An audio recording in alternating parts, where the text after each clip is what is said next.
We're going to create a smooth backdrop in Photoshop, and we have the goal of putting a glitter overlay on top of this image, but to start with we first need to have a smooth backdrop. So let's go ahead and get started. We are going to use this image here. We're going to create a smooth backdrop. You notice the backdrop it's shot on seamless paper, but it's just not quite the look we're going for. So I am using a Mac. So my shortcuts are going to be for Mac, but you can certainly use the full method as well.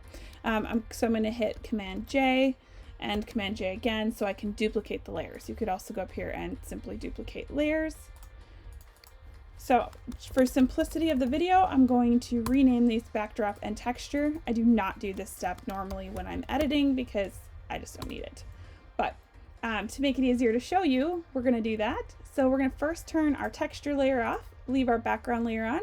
We are going to grab our lasso, grab around our subject, kind of close, pull her out of there, and then we are going to go up to Edit, Fill, and then we are going to use our Content Aware and replace her.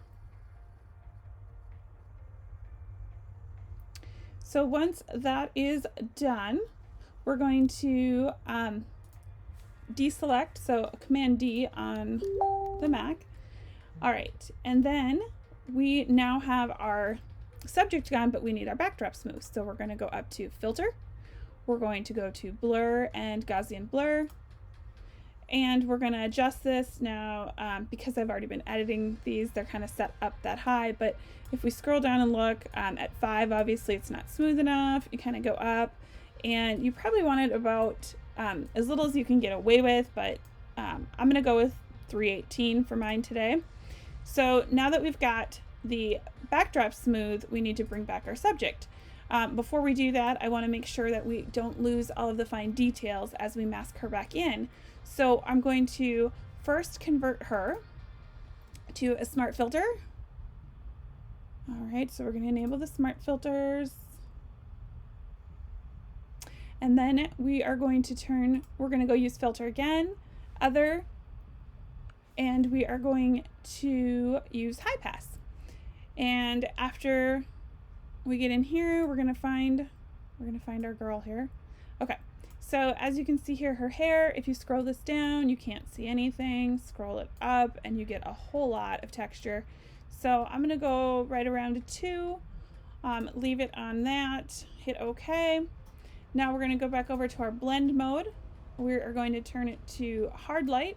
You see she's come back with some of her texture. And before we can mask that back in, we're just going to link these 2 layers. So I'm going to hit the Option. You could use the Alt if you're on a PC. Hover between the 2 so that little arrow shows up down here, and click. And now they are, that clipping mask is connected. So we're good to go. I'm going to click on Backdrop, and I'm going to add a layer mask. In this layer mask, we are going to want to bring her back. So black will bring her back, white will kind of erase what we've just done. So we are going to use black first. I've got it. Oops, I'm going to set the opacity to 100. I'm not super worried about getting exact on her edge because we'll come back in and refine that. And then we're going to go around, get all of her pulled in. And then I like to use the Option button, click on our mask, and just go in and go ahead and fill in the inside. You can see it better. It's faster for me. This is how I do it. You don't have to do it my way, but I just find that it's easier to make sure I don't miss anything. So once I've gone back in and gotten that done, we are going to click Option again, click on her, and there we go. Now we have to go back and refine the edge, right? So we're going to go in. I'm going to go down to a smaller brush, and we're just going to kind of brush in a little bit around her edge. Make sure that she is masked back in, the backdrop stays smooth. If you get a little bit of spill, if you go too far right, you get that spill, you can always go back and mask it back out, so it's okay. And then I like to go back and just hit the option button again, and then I can see here where I need to just fine tune that again on the outside. It just helps me, it's my method. And we're going to, whoops, we did not want to do that. We're not going to move it that way. I'm used to using the navigator here, which is where I put my own photo. There we go. So we're going to go back and continue masking out around her edge, so that way we get the smooth backdrop in our shot. Now we're going to go up and do around her. Now you notice, because we put that texture layer on, you see how even though we get a little spill on her hair, we're not losing the texture of her hair. So it's really nice to keep that realistic edit look, so we don't look like we've just placed her onto this oddly smooth area. So we're gonna go through here, make sure we've got her all smoothed out. And again, I'm gonna just use that shortcut to make sure I did not miss anything around her edge. So this part I'm gonna fix right there. I just finish around her skirt.